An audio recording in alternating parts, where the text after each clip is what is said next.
जय श्री कृष्णा, राधे राधे। आप सभी का अमृत गगन चैनल पर स्वागत है। आज की इस वीडियो में हम सभी सुनेंगे मार्गशीर्ष मास कथा अध्याय 5। प्रेम से बोलिए भगवान श्री कृष्ण की जय, राधा रानी की जय।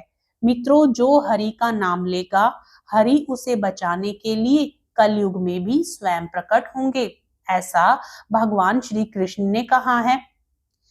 हमारे देश के साक्षी गोपाल नामक एक मंदिर से जुड़ी हुई कथा के अनुसार एक बार दो ब्राह्मण वृंदावन की यात्रा पर निकले। उनमें से एक वृद्ध था और दूसरा जवान था।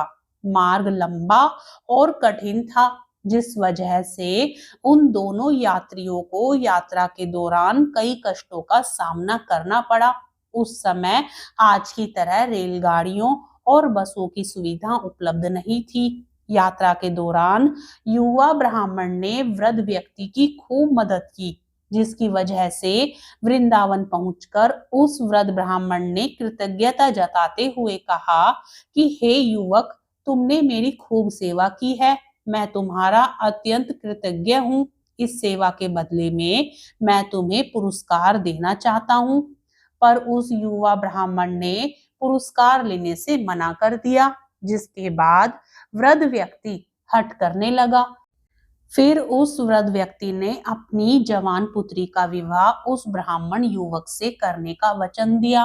ब्राह्मण युवक ने वृद्ध व्यक्ति को समझाया कि ऐसा नहीं हो सकता, क्योंकि आप बहुत अमीर हैं और मैं तो बहुत गरीब ब्राह्मण हूँ। फिर भी वृद्ध व्यक्ति अपनी हठ पर अड़ा रहा और फिर कुछ दिन तक वृंदावन में रहने के बाद दोनों घर लौट आए।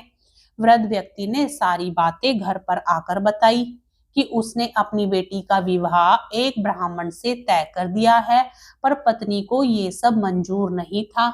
उस वृद्ध पुरुष की पत्नी ने कहा कि अगर आप मेरी पुत्री का विवाह उस युवक से करेंगे तो मैं आत्महत्या कर लूंगी। कुछ समय व्यतीत होने के बाद ब्राह्मण युवक को चिंता होने लगी कि वृद्ध अपने वचन को पूरा करेगा या नहीं। फिर ब्राह्मण युवक से रहा न गया और उसने वृद्ध ब्राह्मण के पास जाकर उसको अपना वचन याद करवाया।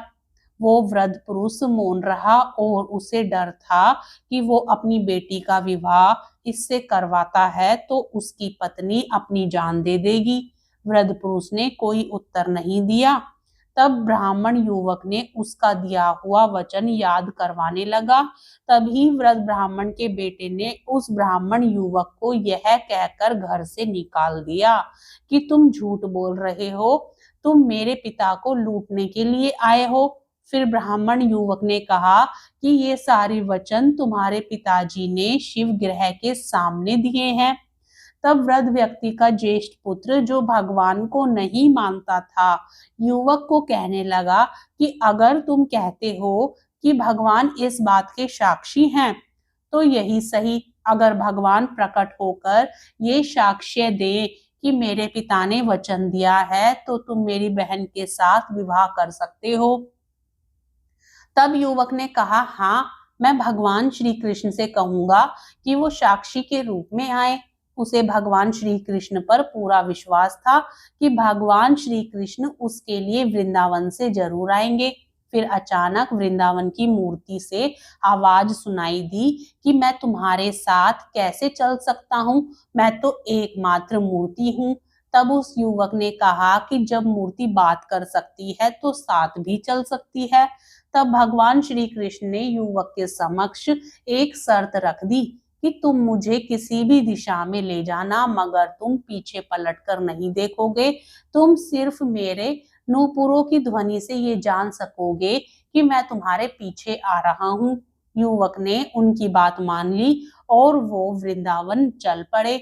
जिस नगर में जाना था वहां पहुंचने के बाद युवक को नूपुरों की ध्वनि आनी बंद हो गई। युवक ने धैर्य न धरकर पीछे मुड़कर देख लिया। मूर्ति वहीं पर स्थिर खड़ी हुई थी। अब मूर्ति आगे नहीं चल सकती थी, क्योंकि युवक ने पीछे मुड़कर देख लिया था। वो युवक दौड़कर नगर पहुंचा। सब लोगों को इकट्ठा करके बोला कि देखो, भगवान श्री कृष्ण साक्षी रूप में आए हैं। लोग स्तब्ध थे कि इतनी बड़ी मूर्ति इतनी दूरी से चलकर कैसे आई। फिर भगवान श्री कृष्ण की मूर्ति ने सबके सामने ब्राह्मण युवक की गवाही दी। उसके बाद वृद्ध ब्राह्मण की पुत्री के साथ उसका विवाह संपन्न हुआ। विवाह के बाद उस युवक ब्राह्मण ने श्री विग्रह के सम्मान में उस स्थल पर एक मंदिर बनवा दिया और आज भी लोग इस मंदिर में साक्षात श्री गोपाल जी की पूजा करते हैं। तो हमारी आज की ये कथा आपको कैसी लगी, हमें कमेंट करके जरूर बताएं। अब सुनिए भगवान कृष्ण और सुदामा की दूसरी कथा। सुदामा श्री कृष्ण के खास मित्र थे। वे एक गरीब ब्राह्मण के पुत्र थे। सुदामा और श्री कृष्ण आश्रम से भिक्षा मांगने नगर में जाते थे। आश्रम में आकर भिक्षा गुरु माँ के चरणों में रखने के बाद ही भोजन करते थे। परंतु सुदामा को बहुत भूख लगती थी, तो वे चुपके से कई बार रास्ते में ही आधा भोजन चट कर जाते थे।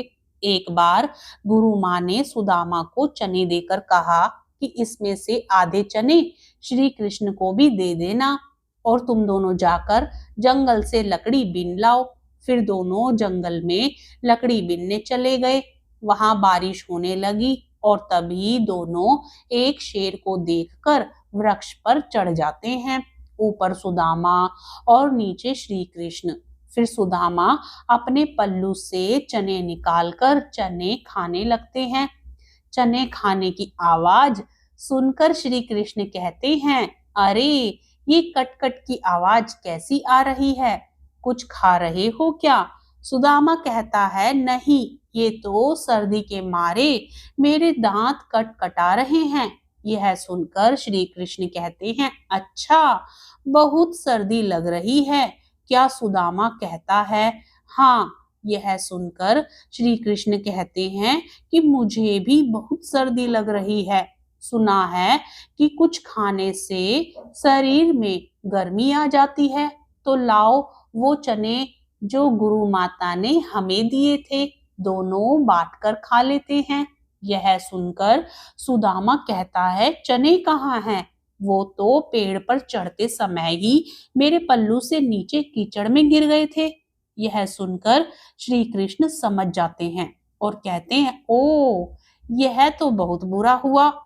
यह सुनकर नीचे की डाल पर बैठे भगवान श्री कृष्ण अपने चमत्कार से हाथों में चने ले जाते हैं और ऊपर चढ़कर सुदामा को देकर कहते हैं कि पेड़ पर फल तो नहीं, लेकिन मेरे पास ये चने हैं। सुदामा कहते हैं, यह तुम्हारे पास कहाँ से आए? तब कृष्ण कहते हैं कि वह मुझे भूख कम लगती है ना, जब पिछली बार गुरु माता ने जो चने दिए थे वह अब तक मेरी अंटी में बंधे हुए थे, ले लो, अब जल्दी से खा लो। यह सुनकर सुदामा कहता है, नहीं नहीं, मैं इसे नहीं ले सकता। तब श्री कृष्ण भगवान पूछते हैं कि क्यों नहीं ले सकते? सुदामा रोते हुए कहता है कि क्योंकि मैं इसका अधिकारी नहीं हूँ और मैं तुम्हारी मित्रता का भी अधिकारी नहीं हूँ। मैंने तुम्हें धोखा दिया है। कृष्ण, मुझे क्षमा कर दो। कृष्ण कहते हैं, अरे, जिसे मित्र कहते हो उससे क्षमा मांगकर उससे लज्जित ना करो मित्र। इसी प्रकार एक बार श्री कृष्ण सुदामा को वचन देते हैं कि मित्र, जब भी तुम संकट में खुद को पाओ तो मुझे याद करना, मैं अपनी मित्रता जरूर निभाऊंगा। दूसरी तरफ बलराम और श्री कृष्ण आश्रम में बहुत से कार्य किया करते थे। एक बार श्री कृष्ण, बलराम और सुदामा भिक्षा मांगने के लिए जाते हैं। एक द्वार पर खड़े होकर तीनों भिक्षाम देहि कहते हैं, तो एक महिला अपनी बेटी के साथ भिक्षा लेकर बाहर आती है और कहती है, ब्रह्मचर्यो, आज आने में बहुत देर कर दी। यह सुनकर श्री कृष्ण कहते हैं, माता, आज सारे आश्रम में सफाई करनी थी, बहुत काम था, इसलिए विलंब हो गया, आपको प्रतीक्षा करनी पड़ी, उसके लिए क्षमा करें। यह सुनकर वह महिला कहती है, अरे क्षमा कैसी, मैं तो इसलिए प्रतीक्षा कर रही थी कि रोज तुम रूखी सूखी रोटी लेकर जाते हो। आज घर में मालपुआ बने थे, तो मैंने सोचा तुम जल्दी आ जाओगे तो गरम गरम खाओगे। देखो, मैंने कपड़े से ढककर मालपुआ गरम गरम रखे हैं तुम्हारे लिए। यह देखकर सुदामा का मन ललचा जाता है। वह कहता है, मालपुआ? आज मालपुआ बने हैं? वह महिला कहती है कि हाँ, आज घर में पूर्णमासी की पूजा थी। फिर वह तीनों को मालपुए देकर कहती है, अब इसे जल्दी से खाओ, गरम गरम खाने में आनंद आता है।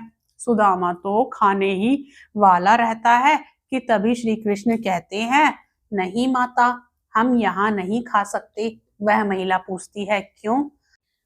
हरे कृष्णा, राधे राधे। अब आगे की कथा का रसपान हम अगले अध्याय में करेंगे। आज की कथा पसंद आए तो वीडियो को लाइक करके चैनल को जरूर सब्सक्राइब कर ले।